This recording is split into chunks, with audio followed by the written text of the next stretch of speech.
The night after her adventure with the Moonbeam, Lila woke with a start, her fingers clutching something soft and shimmering. A single thread of silver light, the last fading glow of the Moonbeam's magic. She held her breath as it dissolved like mist in her palm. It was real.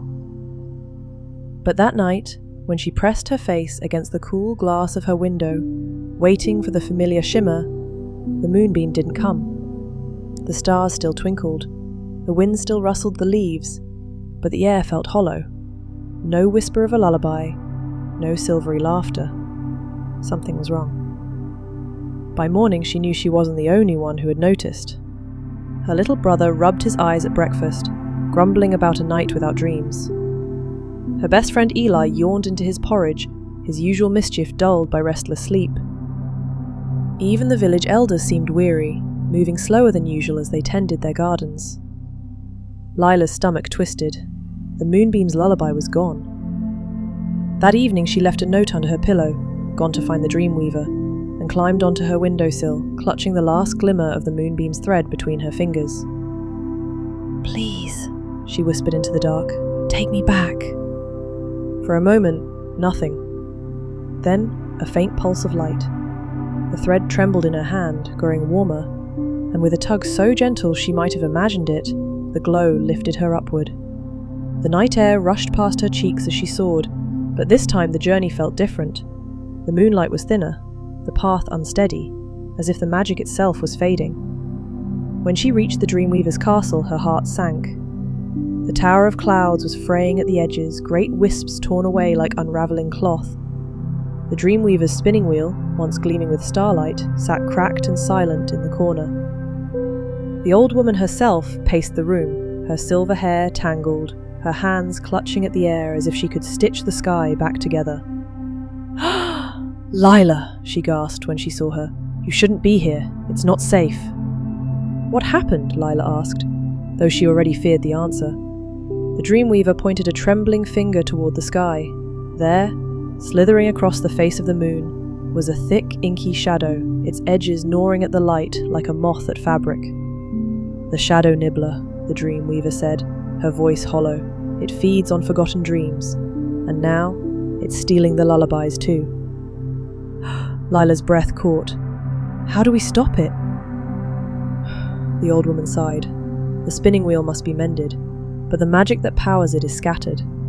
She pressed a worn map into Lila's hands. 3 marks glimmered faintly upon it. "We need a piece of the northern wind's song, a tear from the laughing brook, and a spark from the first firefly of summer. Without them the lullabies will fade forever." The last moonbeam flickered bravely at Lila's side. "I'll guide you," it whispered. Their first stop was the peak where the northern wind lived. The air was so cold it bit at Lila's cheeks, and the wind's voice boomed around them like thunder. "You seek my song?" it roared. "Answer this.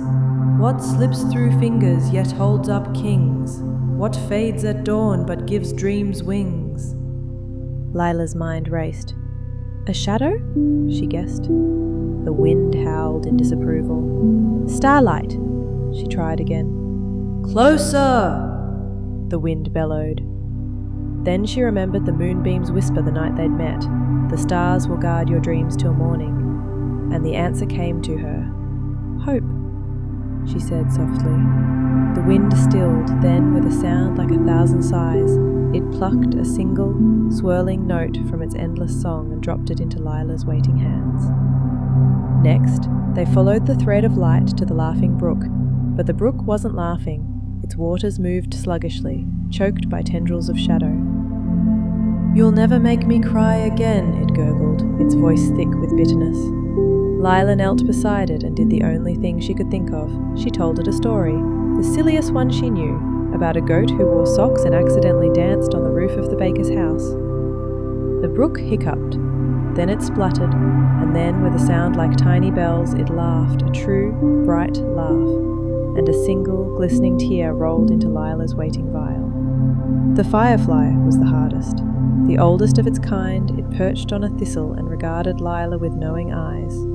"I'll give you my spark," it said, "but in return I ask for a memory of your happiest dream." Lila hesitated.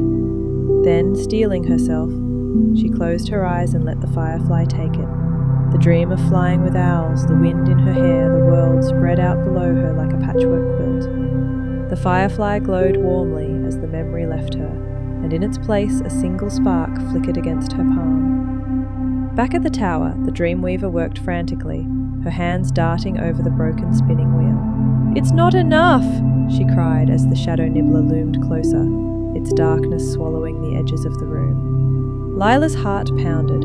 Then, without thinking, she began to sing. Not the lullaby, she didn't know the words, but her own song, shaky and off-key, about brave little mice and tea parties on the moon. For a moment, nothing happened. Then, one by one, other moonbeams flickered to life, drawn by her voice. They wove themselves into the spinning wheel, their light stitching the cracks back together. The shadow nibbler shrieked as the wheel began to turn, its darkness scattering like smoke in the wind. Lila woke in her bed, the taste of starlight still on her lips. Outside, the moon shone full and bright, and if you listened very closely, you could hear two lullabies drifting through the village. One from the moonbeams, soft and another, hummed a little off-key, from a certain little girl's open window. The end.